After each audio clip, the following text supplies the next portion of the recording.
जय माता दी आप सभी को दीपावली पर्व की हार्दिक शुभकामनाएँ।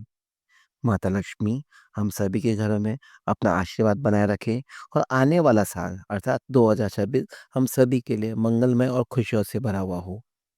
दीपावली की कथा। कार्तिक मास के कृष्ण पक्ष की अमावस्या तिथि को दीपावली का पर्व मनाया जाता है। इस दिन माता लक्ष्मी का पूजन किया जाता है और माँ लक्ष्मी के साथ-साथ गणेश जी की भी पूजा की जाती है।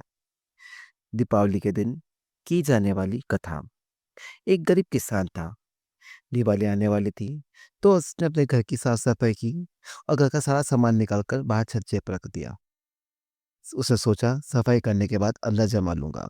उधर उस राजा की रानी अपनी सखियों के और दासियों के साथ में तालाब के किनारे नहाने गई थी। तो उसने रानी ने अपने जेवर और कपड़े निकाल कर के दासी को दे दिए और कहा कि मैं तालाब में नहाने जा रही हूँ, तो इनका ध्यान रखना। थोड़ी देर बाद में दासी को ठंडी-ठंडी हवा के कारण नींद की झपकी आ गई, तो वो सो गई और उस रानी के ज़ेवर और कपड़े उस दासी के हाथ में थे। उसी समय एक चील उड़ती-उड़ती उधर आई और उसकी चील की नज़र रानी के हार पर पड़ी, जो हार रानी का सबसे प्यारा हार था, बेशकीमती हार था।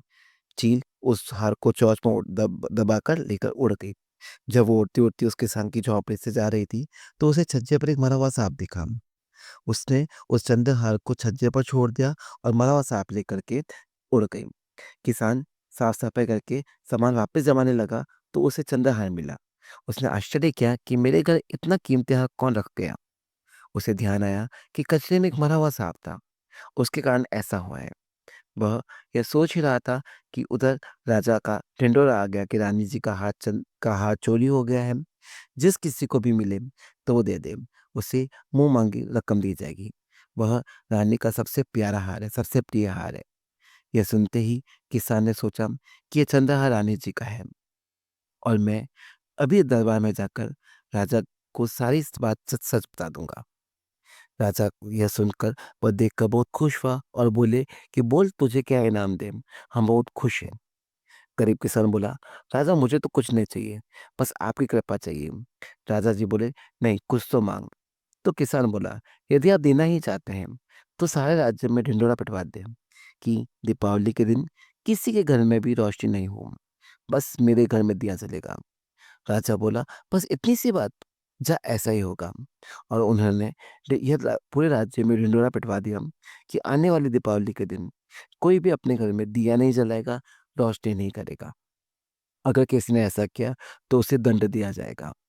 तो सारे राज्य के अंदर आने वाली दीपावली को किसी के घर में रोशनी नहीं हुई। जब दीपावली का दिन आया तो सारे राज्य में अंधेरा था। केवल गरीब किसान के घर में एक दिया जल रहा था। रात को जब लक्ष्मी जी आई तो अंधेरे में गिरती पड़ती किसान के यहाँ आई। वहां रोशनी देखकर घर में घुस गई। उनके पैरों की छमछम की आवाज सुनकर किसान बोला कि कौन है, कि दरवाजा खोल। लक्ष्मी हूँ। लक्ष्मी कौन? कि मैं देवी हूँ। कौन देवी? कि मैं तेरे घर की धीरयानी हूँ। कि कौन धीरयानी? तो लक्ष्मी माता बोली कि मैं माँ लक्ष्मी हूँ। मैं पूरे राज्य में अंधेरा है, बस तेरे घर में दिया जल रहा है, तो मैं तेरे घर पे आई हूँ। तो किसान बोला कि घर की धीरानी है, तो वादा करो कि वापस नहीं जाओगे। तब लक्ष्मी जी बोली कि अच्छा, मैं वापस नहीं जाऊँगी, तू दरवाज़ा खोल, मुझे घर के अंदर आने दे। तब किसान ने दरवाज़ा खोला और लक्ष्मी जी किसान के घर में गए। लक्ष्मी जी के घर में जाते ही किसान के घर में नौ-नित 12 सिद्ध अर्थात खूब धन-दौलत हो गई। सो हे लक्ष्मी माता, जैसे उस गरीब किसान को खुश किया, वैसे सभी को करना। जैसे उस किसान की मनोकामना पूरी करी, वैसे सभी की मनोकामना पूरी करना। दीपावली के दिन औरतें अपने घर में मालिन्य मारती हैं, रंगोली बनाती हैं। सभी लोग शाम को अच्छे-अच्छे कपड़े पहनकर सपरिवार लक्ष्मी जी की पूजा करते हैं। लक्ष्मी जी की तस्वीर चौकी पर रखकर दोनों तरफ दीपक जलाते हैं, मिठाई रखते हैं, फल का भोग लगाते हैं, रुपए व नारियल माला आदि का माता जी को भोग लगाते हैं, दीपक जलाते हैं, पटाखे जलाते हैं, पूरे घर को सजाते हैं ताकि माता लक्ष्मी सभी के घर में निवास करती है, सभी के घर में आती हैं। दिवाली के दिन सभी को अपनी छत पर दिया जलाना चाहिए और रोशनी करनी चाहिए। जिससे माता लक्ष्मी हम सभी के घर के अंदर आए और हम सभी के घर के अंदर सुख शांति और धन के भंडार भर दें। दीपावली की पूजा करने का सभी का मत अलग-अलग होता है, परंतु जिसको जैसी श्रद्धा होती है, वो उसी हिसाब से, उसी मुहूर्त के हिसाब से पूजा करता है। आपको अगर हमारा वीडियो पसंद आया हो तो प्लीज़ हमारे चैनल को सब्सक्राइब करें, लाइक करें, शेयर करें और कमेंट में जय माँ लक्ष्मी लिखना ना भूलें। जय माँ लक्ष्मी, जय माता दी।